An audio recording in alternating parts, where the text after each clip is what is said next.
just goes for water and just gets water, right? Because of the transport ship. I mean, he could probably just go... I'm pretty sure it's transport ship with Donzos. Would be the way to play it, but we'll have to wait and see how it goes. Ladies and gentlemen, it is time. Your grand finals, well, not grand finals, but your grand finals are here of stage 3.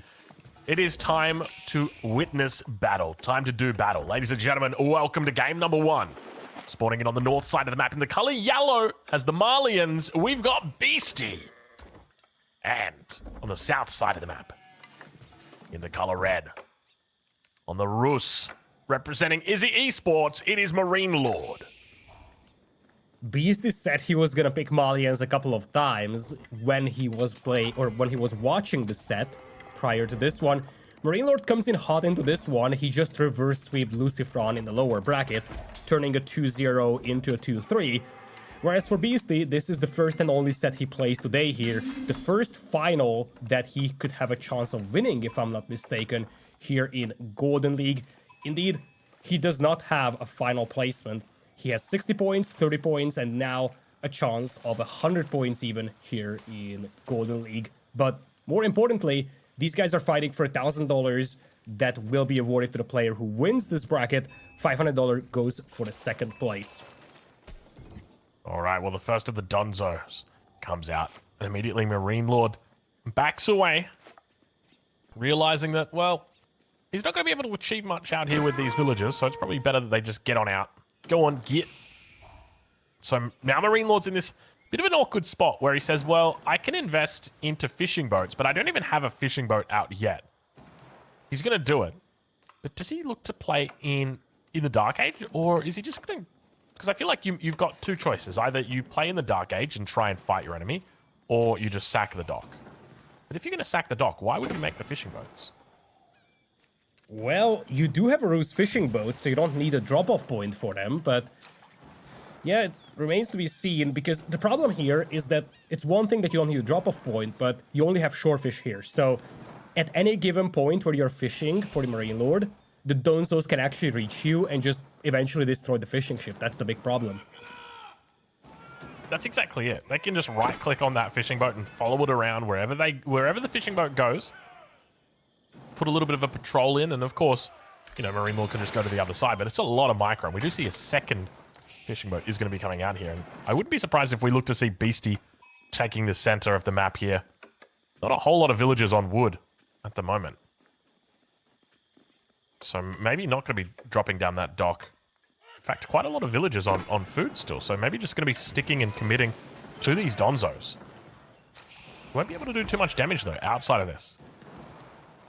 Yeah, why not? I mean, there is going to be decent value in denying the fish, and then you could possibly work your way towards harassing... you probably can't harass other sources of food because there is quite a decent amount of stockpile for sheep. And I love this Kremlin position here by MarineLorD, secures the hunt, because here the concern is that you lose out on the fish. If you don't have sufficient amount of sheep, you could easily start running out of food. He's going to have enough sheep to work with, though, and he's going to have the Kremlin securing the hunt as well. So this is still going to be fine for MarineLorD. He ends up just getting out 2 fishing boats, sacking the dock for now. We're right on board with Beastyqt as he moves a lot of villagers to the wood line. So as we suspected, it will be Beastyqt looking to take the center of the map. How many docks does he go for, though? Because in a position like this, he could potentially look at adding in a second dock. One thing to note, though, is with MarineLorD aging up, he's going to have the option of transforming these fishing boats into other military vessels. We can see him looking to protect these now. So he could regain control of the center here as long as these fishing boats don't lose too much health. Yeah, the big thing here is that Beastyqt is still in Dark Age. And he doesn't even seem to have a pit mine right now. In fact, he's just not building houses around that, but you can see that he has no gold trickle at the top right. So his eco is not necessarily stellar. If MarineLorD can hold him off from the water here, then that could be rather problematic for Beastyqt, because MarineLorD could start fielding archers, and not only will he pick off the Donzos with them, he could also start aggressing the eco of Beastyqt on land. Alright, well, we see MarineLorD now with 14 villagers on wood, and a couple of militia have made their way out onto the map as well, so could be looking to put on some pressure with those. I'm curious whether he looks to transform these ships. Oh, that's a dead scout. Surely that's a dead scout. That is a bit of a blunder right there by Beasty. To be losing that scout and losing that many sheep. That's annoying. It's very much annoying. There's a transport ship surrounded, or rather garrisoned with the Donzos. There's already a combat ship out here, though, for MarineLorD to fight this off. It's a little tricky, though. He doesn't have his own dock, and you see this is going to be denied by Beasty. And with no dock around for MarineLorD, he can't heal his own combat vessel, as opposed to Beasty, who can always heal that transport ship. Really well played by Beasty here. This is so cute. I love the fact that he's got the transport ship over here, just forcing back any villagers attempting to get onto water again. Really well played and well thought out by Beasty in this opening game. Just, you know, he knew exactly how it was going to go down in his head, and he's managed to calculate this perfectly. So, one-upping MarineLorD over yesterday. Obviously, we saw that game on Golden Heights where the inverse happened, where MarineLorD delayed his attack and then was able to push Beasty off the water. I like this, though. Look at what MarineLorD is doing. There's no scout for Beasty, so not only did he lose all that sheep, he's gonna have limited idea on what MarineLorD is up to inside his base, and that is a second town center. Beautiful yoink, though, with the javelins. Actually gets the kill on the scout, and now he has to kill the sheep because he cannot convert them with the Donzos. They're managing to make their way back. MarineLorD not abusing the blueprint then when he could have abused it. So, you know, respect to him for doing that. But now we do see those Donzos looking once again to fight against those militia. Remember, the militia are so cheap. Only 40 food for these militia.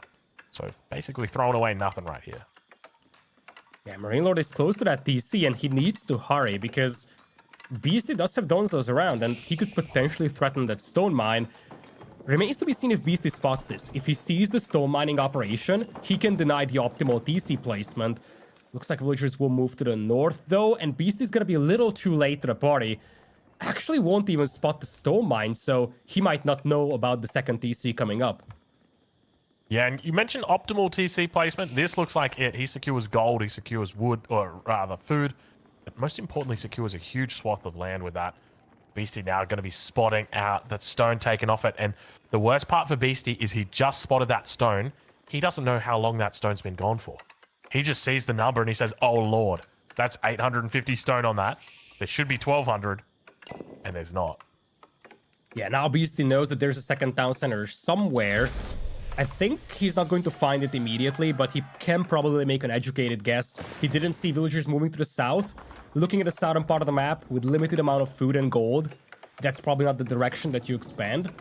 Instead, you have a lot of gold on the north, some berries as well. So Beasty likely knows the approximate position of that TC. He does have the fishing eco to compensate for it. He's up to feudal age as well with the Mansa quarry. So I think if you're Beasty, you're no longer worried about that. And I think this is the right move from MarineLorD to head into the second town center, because it basically says by going into the second TC here, he's saying, look, you've got a second part of your economy. That's your fishing economy, and you're going to continue booming up with your fishing economy. And I'm just going to, you know, I'm going to let you have that, he says, while I go for a second town center. But at the same time, now looking to challenge the water, 7 villagers coming out. Things are getting spicy here as the dock does get up. Good splits from MarineLorD. Not a single vill goes down there. Except for that one vill that's just chilling right now, like John Cena in the back of the limousine. Look at that vill. What are you doing there, villager? Is that vill baiting? What is that vill doing? Is that a demo? That's going to be a demo, right? That's a demo. Demo coming out. He's hunting for it. Oh, this could be terrible. Oh, it could be terrible. Wait, that's not a demo? It wasn't. Demo actually comes in here from Beasty, does a lot of damage to the dock. And that second ship, now that's a demo. And it could sink the transport. He had that in queue this whole time. That's what was throwing me out. Oh, it only does minuscule damage there. I think I think MarineLorD expected that to do a lot more damage than what it did. Yes, I expected a lot more damage than it did. It was ridiculous. You blow it into the face of that transport and it barely does anything. Oh, such a disappointing demo there for MarineLorD. So this puts BC in a pretty good position, because from my perspective, I was thinking, okay, well, MarineLorD, all he needs to do is just go to TC, focus on building up his economy. Yeah, he's going to be behind in the short term, but he will scale effectively into the late game. as long as he's able to hold, as long as he doesn't, you know, commit to a fast castle when his enemy's going full feudal or something like that, he should be okay. But investing a lot of resources right there onto water was a fruitless effort. And now he's in a bit of a tough spot because Beasty's expanded out onto that second gold mine. He's picked up the second pit mine. Castle Age is probably about 30, 40 seconds away. And his position is increasing. This is a good opening for Beasty. Yeah, it's a really good opening. And that's a great way to beat a 2DC build here. Now, MarineLorD still has some stone in the bank. He stopped mining it, so it's not going to be a third town center. It feels more like it's going to be towards the emplacements style approach. We'll see where that goes. Might have been for dock emplacements, but obviously with the dock being destroyed, now that's going to be useless. But Beasty's going to beat him to Castle Age, and knowing Beasty, this also means he's going to start working his way towards those relics. Probably towards the sacred sites. And hopefully towards some additional frames. Yeah, I was going to say, I hope that's not me. Well, actually, I think it would be better if it was me. But unfortunately, we're losing frames faster than Beasties. Well, faster than MarineLorD's losing fishing boats out on that water. Oh, Lord. F. Lidakor, are you there? Just a semi-F, okay? It's not a complete F, chat. It's just a semi-F. Oh, my stream's gone completely. No, Italian internet. The only internet worse than Australian internet. It's Italian internet. Okay, I think we're back. Are we back? I've got... Oh, I think I'm up to 60 frames. I think we're back. Oh, poggers. We actually have frames. I could just picture right now Vodka like hitting the router. He's sitting next to me like, he's like, what? Damn it! Bang! I mean, I thought he just put up like a pizza on it, and he's right now frying the pizza on a burning Wi-Fi. That's the thing I'm imagining. Pizza. Lidakor, why do you do it to me like that? It's 5 o'clock in the morning. I don't need pizza right now. But you damn well better believe I'm going to order some after this game. All right. Well, Beasty, he's looking really solid. The age ups come through. I'm going to try and get my stream back up on time because I don't want to be at the same time as the... I want to make sure I'm a little bit ahead. There we go. Okay, cool. I'm good. All right, so age up's coming through as well for MarineLorD. So Abbey of the Trinity for him. Now remember, as this game continues on, MarineLorD's going to continue scaling. That second town center enables him to have that longevity. Whereas Beasty, his bonus is more towards this mid-game timing. So Beasty's got a great window in the next 10 minutes or so that he can really look to exploit and take out MarineLorD with a push. But in the event that he doesn't, in the event MarineLorD holds, it's going to be tough for Beasty to fight against the economy that he's going to have. I think the challenging thing here for MarineLorD is that as much as he has that second TC escalation, if Beasty secures relics, he's going to have the passive gold income as well from the pit mines. That is going to offset so much of that eco advantage that you would have on the villager department. So at the very least, MarineLorD needs to secure the majority of the relics. Ideally, he wants to get to that 4-1-5-0 ratio to at least offset some of that passive gold income that's there for Beasty.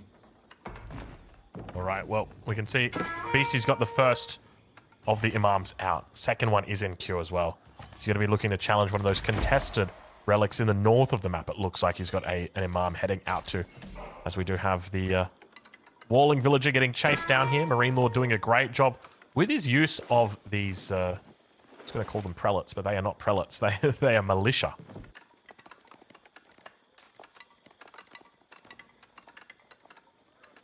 Yeah, we have a boar picked.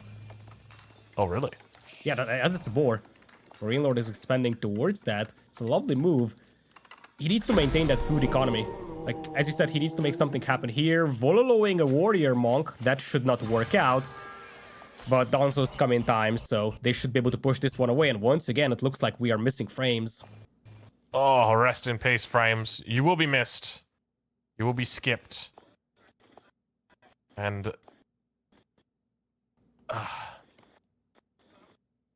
it's a sad time right now to be a frame. All right, I can assure you guys we are trying to work out behind the scenes exactly what's going on. We will let you know. It is when it's an F. So the way that it works is Lidakor's doing the streaming, okay, guys, but Lidakor's not doing the observing. The observing's coming through from Vodka. So the way that it works is that there's multiple points of failure. And unfortunately, if Vodka's connection doesn't work, you guys will still see the stream. It's just all the frames get skipped. I'm looks so like our happy. frames have returned. I'm so happy I'm not the only failure in this stream. That's all right. Don't worry, Lidakor. We brought plenty of failure. That's why we invited me. All right, looks like All right. we've gotten our frames back, so keep your fingers crossed to maintain this status. All right. Well, the numbers keep building here. But Beasty just holding it down in the center.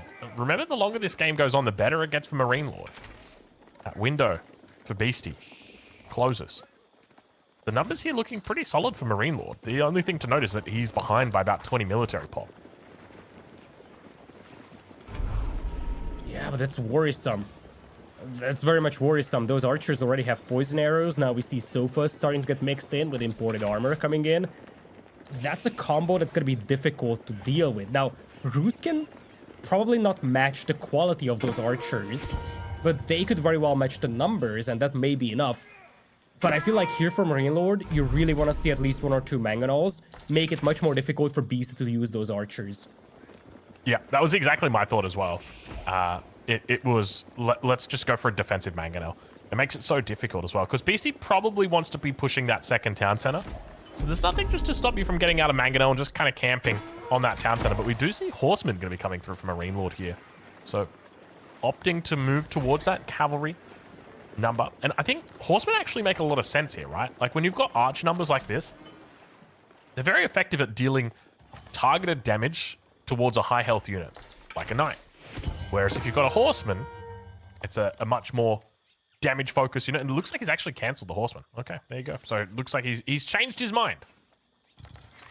Yeah, numbers steadily escalating on both sides. Beasty up to 56 archers. MarineLorD has about 40. Mixes in some knights, and he does have some warrior monks too. So there's going to be some Saint's Blessing to work with as well. And it's MarineLorD who has to make something happen. Quite frankly, despite the fact that he does have 2 sacred sites, Beasty is currently untouched with a crazy Malian economy, has the majority of the relics, and he's just escalating way too rapidly for MarineLorD. I still feel like all MarineLorD needs to do at the moment is just chill. And he's fine. He doesn't need to push out. Just make a mangonel, chill in your base. You're fine. That's the way it seems to me. Because he's got that. There's the mangonel. Okay, it's in queue. Cool. MarineLorD knows what he's doing. It's great to see the MarineLorD, the world's best player, knows what he's doing. Because, yeah, it's a relief to see that. Because all he needs to do right now is camp the second TC with a mangonel, and there's no way that it gets pushed. It's just, it's way too difficult to push into that. There's way too many units. Needs to avoid fighting before that mangonel comes through, though. But Knights moving forward. Sofa going to be looking to try and collect them. Indeed, they run the screens, and you can see just how much damage is coming out. And Knight numbers are building, though. This is a pretty decent number of Knights. Also going to have Militia coming in from the south side. And the numbers coming out from Beasty start to dwindle. What's going on here, Lida? Yeah, what's happening is that he doesn't have all the 70 archers on the field right now. This is about half of them. Demolition ship, though, you gotta respect that. Looks like MarineLorD is going to snipe it. Now continues to dive. Beasty thinks he can fight this, but this is gonna be an even trade at best, and he was hoping for more than that when you have 70 archers on the field. Mangonel yet to make an appearance on the playing field, though. Yeah, where is that mangonel? That's the one we're looking for. And look at these Knights. 4 Knights just coming out of the blocks quickly. A bunch of swimmers just teeing off. And boom, onto that back line. Having an absolute field day out there. Mangonel looking to set up. Needs to make sure that there's no sofas that look to flank here. Mangonel, Mangonel, Mangonel! Oh, it's huge damage coming in. There's nothing here to heal these guys up either. So 1 charge and it's going to be good night. And MarineLorD's holding. Despite being down 40 military pop. What is going on here? How is he down 40 military pop, but he's still holding? Yeah, reinforcements are coming in a little too slow here for Beasty. Once again, he's got 56 archers, but only about half of them is on here. So he needs to regroup those archers. In a straight-up battle, army versus army, full army, we are talking about, he should win. But right now, not all of his forces are here. It's getting tricky, though, because right now he doesn't have an answer to that mangonel. And now he's getting pushed away from that critical gold mine, and we all know how bad Malians are without gold. Yeah. The crazy thing to me is I don't know why MarineLorD's pushing right now. He doesn't need to be pushing. And if he loses this mass, he's going to be in a tough spot because Beasty can just, you know, throw down 5 rams and try and push off the enemy. But he's somehow managing to hold, which is the crazy thing to me. Yeah, maybe he just wanted to decap the sacred sites that Beasty has. Or maybe he thought like, okay, I can clean that army up and then potentially transition this into momentum. Because one thing that we didn't discuss just yet is that late game is Beasty territory. You don't want to drag this game out to the 30-35 minute mark against Beasty. So for MarineLorD, he's likely looking for an opportunity to take a decisive engagement and then finish the game. And that's probably the reason why he pursued that army. Yeah, good call. Well, he's down half the military pop right now of his opponent. So MarineLorD, 44 military pop compared to the 93 of Beasty. Obviously, he's got a couple of siege engines here. He's got a mangonel and a springled. Keep in mind the springled's not going to be doing too much work here. What's interesting is Beasty's on 80 archers. That is a huge amount of archers. I'll eat my shoes if that army in the middle is all the 80 archers that he has. Feels more like 40, 50 maximum. Okay, now maybe he brought up 80. I was going to say that looks like a lot of archers to me, Lidakor. 66 archers at the moment. So numbers looking a little bit better. There's only one mangonel here, and the problem is with one mangonel, you don't have the pressure against this many archers. This is way too many archers for that mangonel, and I think MarineLorD realizes that he needs to get out of there. You can see the Mango trying to find a way through. Manages to tank up the front, and now those horsemen going to be looking to help out. He should just be able to dive onto the Mangonel. Might need to pull Vils to repair it here. Let's have a look and see if the splits are good. Looking a little bit like a gymnast. Mangonel only hitting one archer out of all of it. And Beasty looking like he might be able to finish this game here. All MarineLorD needed to do was make more Mangos and chill in his base, but unfortunately, by not taking a line out of John Cena's book, it's going to mean that it could be a very tough position for him. And those archer numbers keep pushing. 85 military population against 26 with the Mangonel going down. Beasty increasingly looks to improve his position here. Yeah, this is the difference between fielding 60, 70 archers on the field and fielding about 40, 50 compared to what Beasty was doing a couple of minutes ago.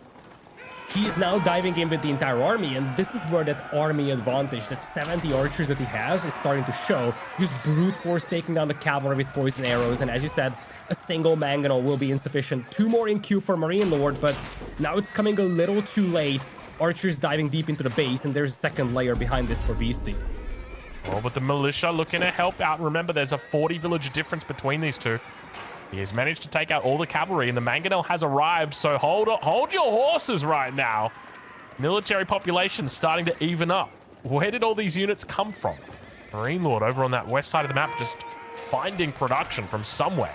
Mangonel just looming. Springald firing in from that backside. More archers going to be looking to tee off towards this position as the horseman numbers really start to increase here as well.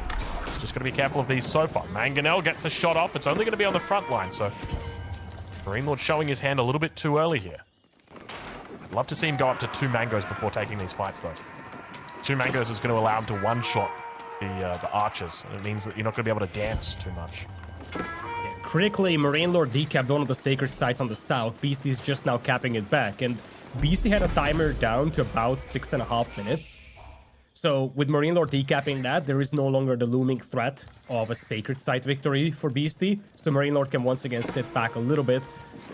It's still alarming that Beasty is at such a high army number, but now MarineLorD is stabilizing. And if you look at the resource income per minute, it's essentially dead even. So the numerical villager lead that MarineLorD has is essentially what makes it up for the passive gold income that Beasty has with the Malians. Yeah, I think that the longer this game goes on, I feel like the window is now closing for Beasty. It looks like at this point an Imperial Age could be imminent for MarineLorD. Once he gets Imperial, you start talking about upgrades like Banded Arms, together with roller shutter triggers, and there's no real way Beasty can ever contest this. Yeah, I agree. I think once you get to Imperial, Streltsy open up against those sofas. We have the highly powerful late-game Knights of the Roost with the Boyar's Fortitude that will survive quite long against those archers. And when we have raids like this, it's gonna get even better for MarineLorD. That's a lot of villagers that will go down over here. Villagers that Beasty can ill afford to lose. At the same time, there are counterattacks happening over on the other side of the map, though. A little bit of a tussle over that sacred site in the center. We'll head down there as the archers begin to push forward. But for the most part, these villager counts are falling on both sides of the equation. We'll head down a little bit further south because we've got military masses starting to push through. See the horseman numbers really rising, and MarineLorD now sitting on close to enough to age up. Needs about another 1,000 food, so about 30 seconds away from aging up at this point. We do have another counterattack. We'll head down towards that south side. We can see all these vills. I mean, it's only horsemen, right? Like, horsemen aren't going to be doing that much damage. They tickle the enemy rather than kill them.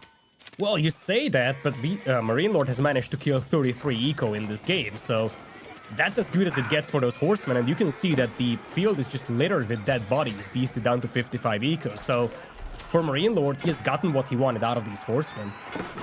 Beasty's actually at half the economic pop of MarineLorD, and now MarineLorD up to 3 mangonels. This is where the only way to deal with this is a springled.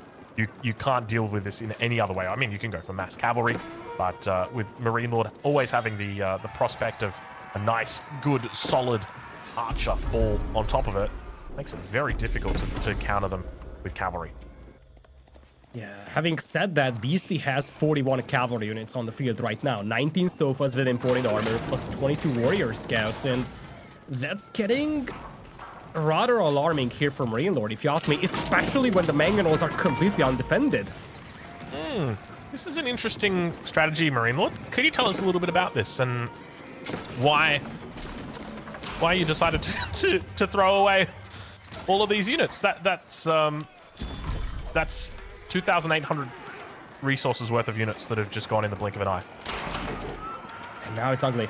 And now it's actually more than ugly because there are no mangonels to hold off the archers with, and MarineLorD's army is almost exclusively archers. Those will struggle in itself against the warrior scouts and the sofas, and when those warrior scouts and sofas are backed up by 60 archers from Beasty, that's not a force that MarineLorD can stop. Yeah, this is a huge amount of army that MarineLorD's got. Interestingly, goes for the high armory, but I feel like the Spasskaya Tower might actually save him here. The problem that he's going to have is this age up looks like it might get cancelled. There's not enough units here. I'm assuming the Kremlin's going to have a little bit of tickets here to help out, but I don't know if it's going to be enough to hold this amount of units. There is a lot to work with right now. And Beasty now sees the age up. He knows fully well that this is the time to press on. He also sees that MarineLorD is struggling to get the villagers on the landmark right now, has to pull a lot of forces back. And if he pulls the forces back, there could be a way in on the front line here for Beasty. That's exactly what he's committing for. Has some trebuchets as well, so he can start shelling that keep on the front. Yeah, definitely the right call for him to do that, but still we can see MarineLorD struggling to deal with this raids on the backside. Age up coming through shortly. Tenville's still working towards it. Interestingly, MarineLorD never walled off the front of his base, and so this raid just gets through. We now see an overchop coming in as well. MarineLorD going to be suffering quite a bit here. He's got double the eco of his opponent. The military count has definitely started to even up. Age up about to come through. He's looking for veterancy on his spears. Imperial Age is reached. He's got 2,500 gold. We see Imperial or elite horsemen as well as elite archers coming through straight away. Beasty looking to take a fight before MarineLorD can get those upgrades. Archer's going to get caught out of position on this north side. No mangoes at all for MarineLorD. So he's only going to be dealing with just these infantry foot soldiers together with the horsemen. The mangonels are gone. This is very trouble tricky. Right now. I don't think so, actually. Mangonels are gone, but Beasty has to dive in here, and he doesn't have a front line in front of those archers. You see, he's getting cleaned up. Archer numbers are dead even, and his army is actually dropping faster than MarineLorD's. MarineLorD is gonna be up to Imperial. Archer upgrade finishes in a second, and Beasty taps out. Good game. Well, that was a tough spot. I mean, as we said, the longer the game went on, the better it got for MarineLorD. There was a window there for Beasty. He was so close to being able to exploit it, but he just didn't have the gas to go all the way. So unfortunate there for him. Well played by MarineLorD in that game. I gotta say, though, that there were a couple opportunities there where it looked like MarineLorD was going to go the way of the dodo. Yeah, I think the big issue for Beasty was that the cavalry was detached and he went to raid with it. I'm not sure if that would have been enough to turn it out of the battle here at the end, but with the cavalry gone, he had nothing against those archers. On paper, he shouldn't be losing a Castle Age fight with the same amount of archers but having triple the cavalry as his opponent. Problem is that he detached the cavalry, Cavalry gets cleaned up by whatever was at the back of the line for MarineLorD, and then the archers, they just got overrun by cavalry and archers from MarineLorD in the end. But obviously, MarineLorD had a massive villager lead for a long time, went to Imperial, and he also had a lot of defensive structures inside his base. The keep, defensive towers, the Kremlin, that also made it much more difficult for Beastyqt to dive.